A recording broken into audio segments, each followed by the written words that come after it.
ওম অখণ্ড সংহিতা বা শ্রী শ্রী স্বামী স্বরূপানন্দ পরমহংসদেবের উপদেশবাণী পঞ্চদশ খণ্ড। জীবনের সার্থকতা। দীক্ষান্তে শ্রী শ্রী বাবামণি বলিলেন, জীবনকে উৎসর্গ করাতেই জীবনের সার্থকতা।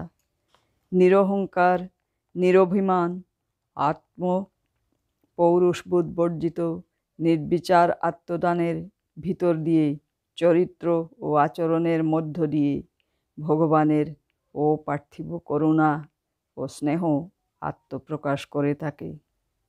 নিজের উপরে স্বকীয় কর্তৃত্ব সম্পূর্ণরূপে ভুলে যাও এবং সম্পূর্ণরূপে একমাত্র ভগবানেরই কর্তৃত্বকে প্রতিষ্ঠিত করো। এতেই জীবন প্রকৃত সাফল্যকে অর্জন করবে। বক্তৃতার উপসংহারী অংশে শ্রী শ্রী বাবামণি বলিলেন, স্মরণে রেখো, জীবন তোমাকে দিয়েছেন ভগবান। তুমি সেই জীবন ভগবানকে ফিরিয়ে দেবে কলুষ, পঙ্কিল এবং ঘৃণিত করে তারপরে নয়। জীবনকে পবিত্রতায় শুভ্র রেখে চন্দন চর্চিত টগর ফুলটির মতো ভগবানের পায়ে সমর্পণ করতে হবে। এই সমর্পণের কালে তোমার মন্ত্র হবে যথা ভীষন্ধং কুরু কল্যাণম, অর্থাৎ হে প্রভু, আমার জীবনের এই চরম উৎসর্গ দিয়ে তুমি তোমার ইচ্ছা মতো আমার বা জগতের যে কুশল সাধন করতে চাও তা সম্পাদন করো। জীবন পাওয়ার উদ্দেশ্যেই হচ্ছে জীবনকে দেওয়া। আত্মবিসর্জনই জীবনের পরম সার্থকতা। আত্মসমর্পণের বাধা। শ্রী শ্রী বাবামণি বললেন, আত্মসমর্পণেই জীবনের চূড়ান্ত সফলতা, কিন্তু আত্মসমর্পণের পথে কতকগুলি বাধা আছে। পরনিন্দা রুচি মানুষকে পরমুখী করে। এই জন্যই পরনিন্দুকের ভিতরে আত্মসমর্পণের বিশুদ্ধ ভাব জাগে না। এই জন্যই সাধক মাত্রকেই উপদেশ দিতে শোনা যায়, পরনিন্দা বিষবৎ বর্জন করো। নিজের গুণপনা সম্বন্ধে সচেতনতা মানুষকে উদ্ধত করে। ঔদ্ধত্য আত্মসমর্পণের বিপরীত ক্রিয়া। এই জন্যই সাধক মাত্রকেই উপদেশ দিতে শোনা যায়, নিজেকেই তৃণের চেয়ে সুনীচ করো, তরুর চেয়ে সহিষ্ণু করো, ও মানিকে মান দাও, নিজে মান লাভ করবার জন্য লালায়িত হয়েও না। ভক্ত না হয়েও ভক্তের প্রাপ্য সম্মান, দাতা না হয়ে দাতার প্রাপ্য যশ, জ্ঞানী না হয়েও জ্ঞানীজনের প্রাপ্য প্রতিষ্ঠা, বিদ্বান না হয়েও বিদ্বানের প্রাপ্য খাতিরটুকু পেলে কে না খুশি হয়। কিন্তু আত্মসমর্পণ যোগী ভক্ত হয়েও ভক্তের সম্মান, দাতা হয়েও দাতার যশ, জ্ঞানী হয়েও জ্ঞানীর প্রতিষ্ঠা, বিদ্বান হয়েও বিদ্বানের খাতির চাইবেন না। বহুদিকে যার লক্ষ্য তার আত্মসমর্পণ আসে না। এক লক্ষ্য হয়ে জীবনৈকনাথকে আত্মনিবেদন করা চাই, তবেই আত্মসমর্পণ আসে। এই জন্যই সৎসঙ্গের প্রয়োজন। যারা নিয়ত পরমেশ্বরমুখী তাদের দর্শনে, স্পর্শনে, স্মরণে, মননে মন আত্মসমর্পণের দিকে সহজে অগ্রসর হয়। প্রাতঃভ্রমণও একটি যুগাঙ্গ। প্রাতঃভ্রমণকালে একটি যুবক সঙ্গ লইয়াছেন। শ্রী শ্রী বাবামণি বললেন, প্রাতঃভ্রমণ শুধু ভ্রমণই নয়, একেও একটা যুগাঙ্গ বলে জানবে। মধ্যগতিতে পথ চলো, অতি তীব্র বেগেও নয়, অতি মন্দ গতিতেও নয়। প্রতিটি পদক্ষেপ তালে তালে করো। প্রতিবার পদক্ষেপের সময়ে একবার করে ভগবানের নাম স্মরণ করো।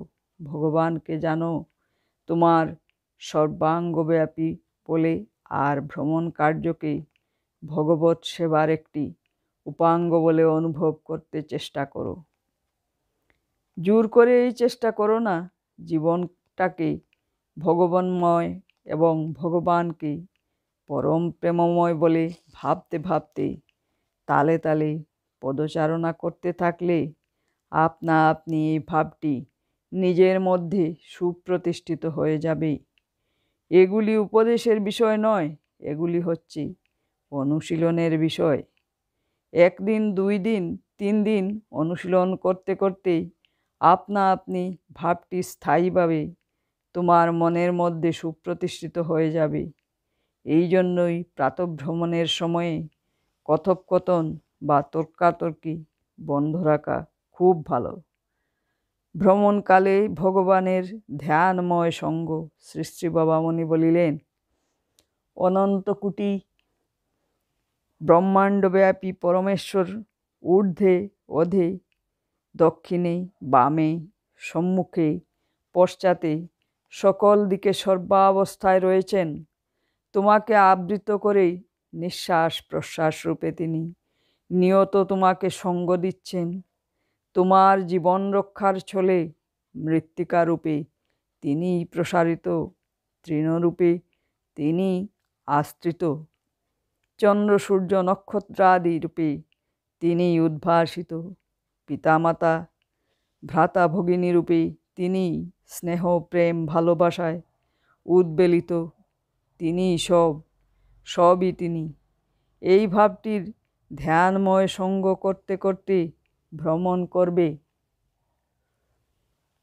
কতক্ষণ প্রাতঃভ্রমণ করণীয়? শ্রী শ্রী বাবামণি বলিলেন, শরীর ক্লান্ত হবার আগেই ভ্রমণ সমাপ্ত করবে এবং ভ্রমণের পরে কিছুকাল বিশ্রাম নেবে। প্রাতঃভ্রমণ শেষ হইয়া গেলে শ্রী শ্রী বাবামণি প্রত্যাবর্তন করিলেন এবং কিছুকাল বিশ্রামান্তে স্নানাদি সারিলেন। যুবকটি বসিবার স্থানে বসিয়াই রহিল। ঘণ্টাখানেক পরে শ্রী শ্রী বাবামণির বসিবার ঘরে আসিয়া দেখেন যুবকটি তখনও বসিয়া। শ্রী শ্রী বাবামণি জিজ্ঞাসা করিলেন, ব্যাপার কি হে? যুবকটি বলিলেন, সর্বদাই আমার বড় অসুখ বিসুখ হয়, এই জন্য মন ভালো লাগে না এবং বসে বসে কাল কাটাতে ইচ্ছা হয়। আপনি আমাকে প্রতিকারের একটা সদুপায় বলে দিন। দেহটিকে ভগবানের হাতে দাও। শ্রী শ্রী বাবামণি বলিলেন, দেহটার বিষয়ে এভাবে চিন্তা করাটা ছেড়ে দাও। তার চমৎকার উপায় হচ্ছে, আমার দেহ জগতের কল্যাণের জন্য তৈরি হোক। হে পরমেশ্বর, তেমনভাবে তুমি একে গড়ে নাও। আমার ক্ষমতা নেই দেহ তৈরির হাল ধরি, তুমি এসে হাল ধরো। জীর্ণ তরির দ্বারা জগতের যেখানে যে কল্যাণটুকু সম্ভব সেইটুকু করিয়ে নাও।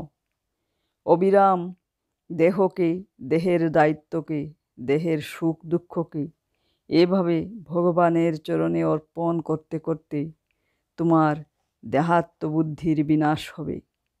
দেহকেই আত্মা বলে ভাবছ, এটাই তো তোমার আসল রোগ। দেহটা যদি ভগবানের হাতে জগতের কল্যাণের জন্য চলে যায়, তারপরে তোমার নিজস্ব যেটুকু অবশিষ্ট থাকে সেইটুকুই হচ্ছে তোমার স্বরূপ। যুবক, এসব সূক্ষ্ম কথা আমার উপলব্ধিতে আসছে না শ্রী শ্রী বাবামণি। তা ঠিক, কিন্তু দেহের ভার ভগবানে সমর্পণ করার পরে তুমি তোমার বিদেহী সত্তাকে ভালো করে টের পাবে। তখন এই কঠিন তত্ত্ব তোমার নিকটে সহজ হবে। এই মরণশীল ক্ষণস্থায়ী দেহ 2 দিনের জন্য, আবার সেই 2 দিনও নিতান্তই সীমাবদ্ধ। কিন্তু তুমি ক্ষণস্থায়ী নও, নিতান্ত সীমাবদ্ধ ক্ষুদ্র একটি নশ্বর বস্তুও নও। দেহকে নিজে থেকে আলগা করে দেখার শ্রেষ্ঠ উপায় জগৎ কল্যাণ কর্মে এটিকে ভগবানের হাতে সঁপে দেওয়া। দেহকে আলগা করে দেখারও শুরু হলো কি তোমার স্বরূপ দর্শনও শুরু হলো বলে জানবে।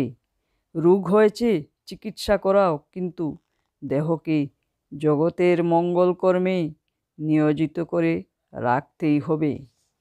হরি ওম।